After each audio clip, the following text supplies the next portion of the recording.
La Minute Simone. La Minute Simone. By Concept Factory. Concept Factory. Concept Factory. Concept Factory. Concept Factory. Bonjour à tous, c'est Théo, c'est déjà la 3e édition de la Minute Simone en direct de notre Train Lounge Online Studio à Bonnevoie. Petit rappel, la Minute Simone, c'est notre podcast restaurant sur l'actualité social média, une recette originale de notre agence Concept Factory et le but est bien de vous servir un menu savoureux. Alors aujourd'hui, autour de cette table, toujours de super chefs étoilés, on a Mathieu, notre Digital Performance Marketing Lead. Bonjour Mathieu. Bonjour Théo. On a notre directeur artistique Moyenne Jordi. Moyenne Théo.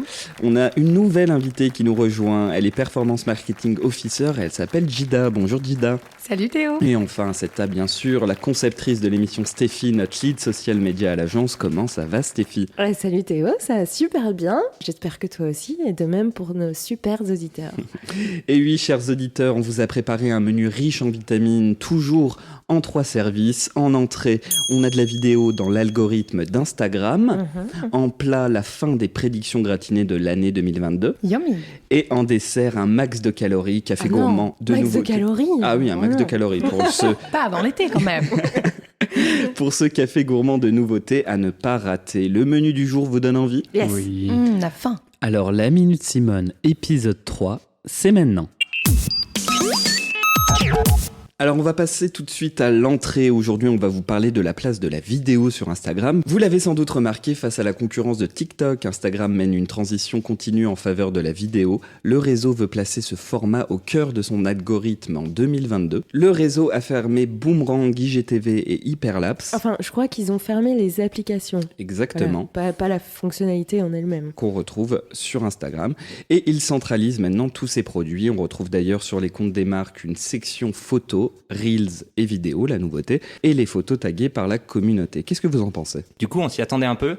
Ça va un peu dans le sens de ces dernières années où tous les réseaux essayent de regrouper l'ensemble des applications ou l'ensemble des fonctionnalités pour être le réseau de demain. Oui, enfin, après, c'est surtout la vidéo. On sait très bien que toutes les applications, tous les réseaux sociaux misent à fond dessus. Donc, en soi, c'est pas une hyper grande surprise. Maintenant, c'est plutôt la concurrence entre les différents réseaux sociaux qui est d'autant plus forte.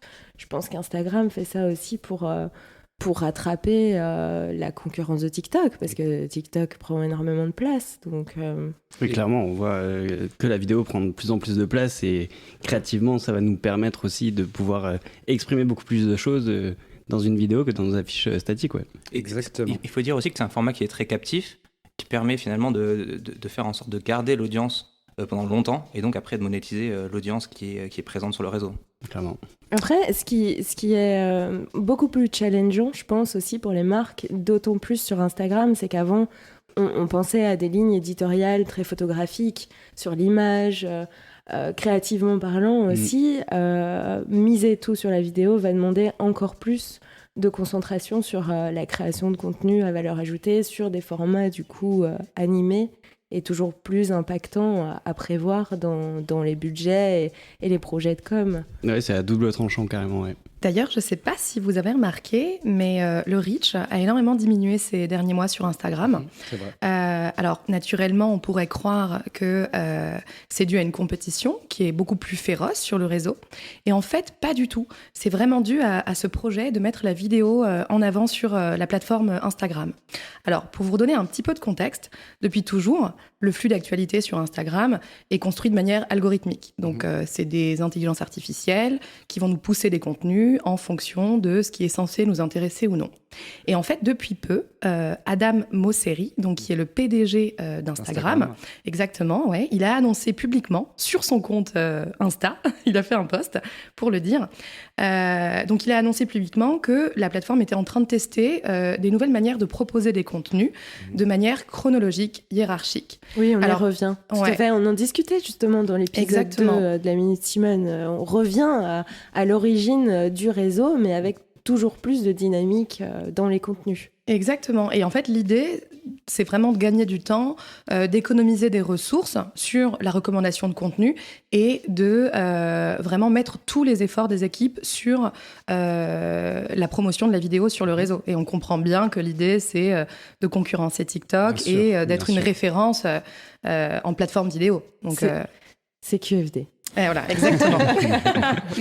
Alors exactement, Instagram a déployé une multitude de nouveaux outils qui vont dans cette même direction. On va avoir de nouveaux filtres vidéo, la possibilité d'éditer, couper les vidéos dans l'application, une option pour taguer des personnes et préciser une localisation, et dernièrement, la génération de sous-titres en français. Enfin, tout ça va pas remplacer non plus motion Bien designer et compagnie, parce Bien que sûr.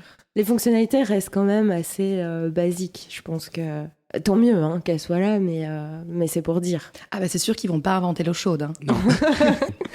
Donc la question va être maintenant pour les marques de savoir comment elles peuvent se positionner sur la vidéo, quel contenu elles peuvent publier pour rendre l'activité intéressante. Tu as la réponse ? J'ai quelques idées Ah, sur lesquelles on a dis-nous déjà tout. travaillé. Alors ce qui fonctionne bien en règle générale, c'est de montrer finalement l'application des produits par certaines personnes. Donc ça c'est vrai que c'est quelque chose qui peut aider finalement les consommateurs à Mise se en projeter. situation. Exactement, ça c'est top et on peut pousser finalement les choses pour que les prospects, les clients comprennent vraiment jusqu'où ils peuvent aller. Et le deuxième point auquel je pense maintenant, c'est toute la partie storytelling. Et c'est vraiment d'asseoir la marque, de montrer du contenu, de faire en sorte qu'il y ait une vraie adhésion par rapport au concept de la marque. Et on en revient à ce qu'on disait aussi dans l'épisode 2, toujours plus d'émotions, d'univers sentimental, entre guillemets. Oui, et sensoriel, oui. Ouais, et sensoriel. Sensoriel, Ouh là là. on a beaucoup de sens qui sont mis. Attention. Non, et ce qui va faire aussi que on crée de plus en plus de contenu longue durée, en fait. Il y a tendance aussi des vidéos, et c'est pourquoi On le aussi... voit sur TikTok, on le voit sur Instagram- TikTok et- avec et- la prolongation des vidéos Et c'est sur un pour format ça de 10 minutes. aussi qu'Instagram avait proposé un format long de ses Reels, ce pourquoi TikTok s'est aligné derrière, pour proposer toujours un contenu de fond à valeur ajoutée, comme tu disais, avec du storytelling et un corps émotionnel pour la marque. Alors par contre, Mais- un dernier point là-dessus, c'est qu'il ne faut pas se planter. C'est-à-dire que les vidéos, c'est intéressant d'en faire, mais il faut vraiment les adapter aux différents réseaux. Parce que sur TikTok, on n'a pas du tout la même ligne, le même tone of voice, comme on dit, que sur les autres réseaux, par Que exemple. sur Instagram. Ouais. Exactement, Ouais. ouais. Eh ben, on en a des choses à dire sur ce sujet. On reviendra rapidement évoquer les places de la vidéo sur les réseaux sociaux. Mais maintenant, on va passer au plat. C'est l'heure de clôturer notre dossier sur les tendances 2022 par We Are Social. Alors, qui peut me faire un petit récap des anciennes tendances qu'on a évoquées lors de nos anciennes émissions ? Moi Oui, Jida, dis-nous tout. Alors, les NFT, Yes. les contenus basés sur l'émotion, le cynisme social. Exact. Ouais, Est-ce que tu vas nous faire un 4 sur 4 ?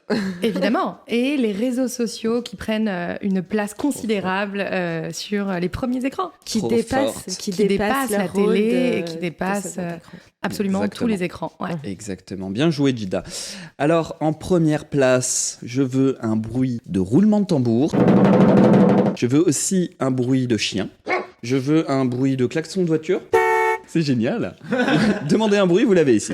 Alors, on se calme, on va parler de la première place. Et la première place, c'est les infeed syllabus. Le social devient un espace d'auto-apprentissage. Hashtag do it yourself. Exactement. Alors on va commencer par 2 chiffres importants qui vont illustrer tous les propos. Les utilisateurs de médias sociaux disent avoir de meilleures compétences de vie acquises sur les plateformes sociales qu'à l'université. 57% contre 51%. C'est énorme. Alors moi, ça m'étonne pas du tout. Pourquoi ?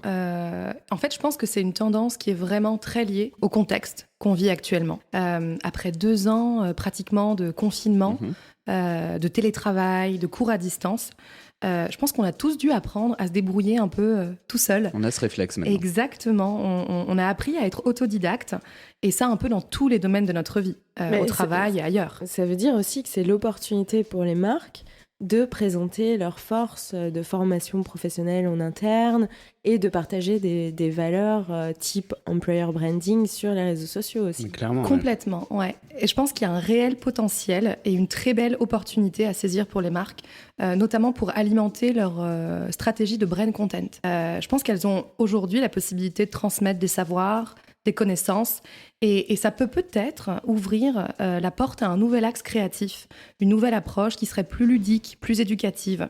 Et tout cela, évidemment, dans le but d'entretenir ce lien de proximité avec les audiences. Alors finalement, ça a peut-être du bon, cette pandémie. Oui, Belle c'est une manière morale, de voir belle les choses. morale. Oui, oui. Alors, autre chiffre. Alors, autre chiffre, oui, 64. Théo. 74% des membres de la génération Z dans le monde ont utilisé les réseaux sociaux pour acquérir des compétences pratiques. Bah oui, logique. Ouais, du coup, même si je suis pas dans la génération Z, je suis un peu dans la statistique, c'est-à-dire que mon travail, je l'ai appris sur YouTube dès le début, en 2009, quelque chose comme ça. Donc YouTube est vraiment une plateforme, toutes les bien vidéos sûr. sont vraiment une plateforme pour apprendre, être autodidacte. Exactement, exactement. En conséquence, les marques sont en mesure de transmettre des connaissances directement au public via leur flux. On va passer tout de suite au dessert. C'est parti pour le dessert. Le principe est de vous servir un café gourmand. Au menu, un bamcourt, un fouet skicholcha et des bretzels. Oui, j'ai révisé mon luxo. Bref, un mix des news qu'il ne fallait pas rater. Je vous dis news, vous me dites si c'est une good news ou une bad news. Et on passe à la suivante. Twitter joue la carte de l'e-commerce avec Twitter Shop. Alors, petite parenthèse, qu'est-ce que Twitter Shop ? C'est des points de vente virtuels pouvant présenter jusqu'à 50 produits. Good news. Pourquoi ? Bah, il était temps. Bah oui, c'est vrai qu'il est temps. Ils sont un peu en retard quand même. Hein. C'est vrai qu'Instagram a franchi le pas il y a un an maintenant. Bah, Facebook depuis bien longtemps. Aussi.